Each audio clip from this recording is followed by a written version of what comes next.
if you want a nutrient you only have to add water to, and is also very beginner friendly. Grow dots, in my opinion, is the way to go.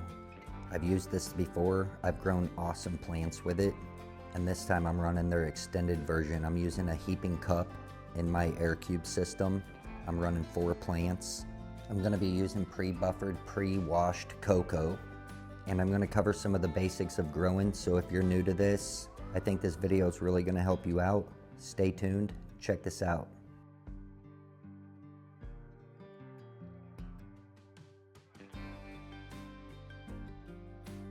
I'm gonna have to figure out how many floods I need per day. Coco loves to stay wet. It's nothing like soil, it's more like hydro. You don't want any drybacks. Your nutrient concentration can spike and your plants will burn up.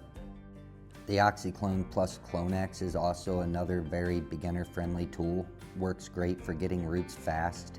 I usually see roots develop in about 7 days. You'll have good roots in 14 days with ease. During transplant, I'm going to keep the coco nice and loose, not packed down, so the roots can get plenty of oxygen and spread evenly.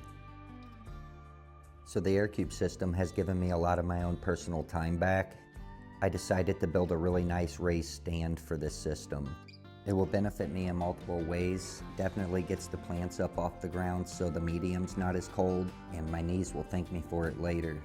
I built this stand with notched legs. This way the weight of the system is sitting directly on the frame, not hanging on the screws. With coco, when fully saturated, these pots can get really heavy. Water's about 8 pounds a gallon, and it will also be dead weight on this stand the whole time.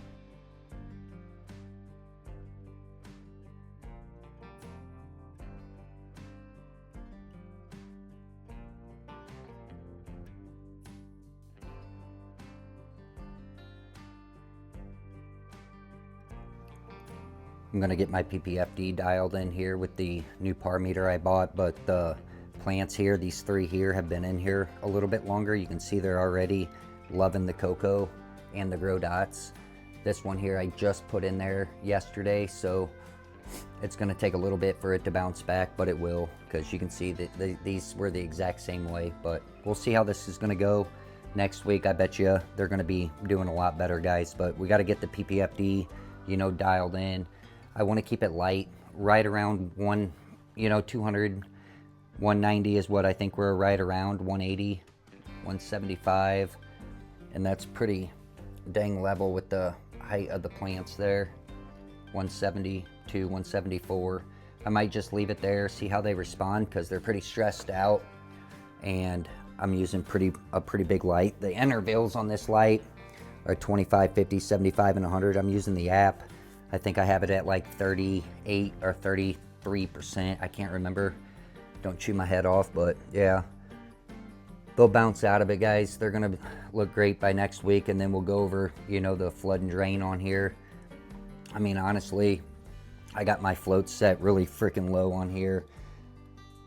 And, that's probably the height I'm gonna run it at. So we're gonna do a wick. I'm not gonna flood these buckets. I'm just gonna wick from the bottom, let them saturate for a little bit. Probably do it 1 time a day.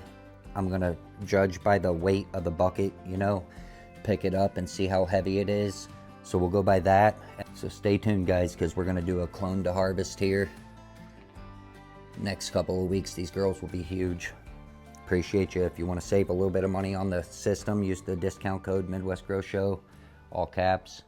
Take care, guys.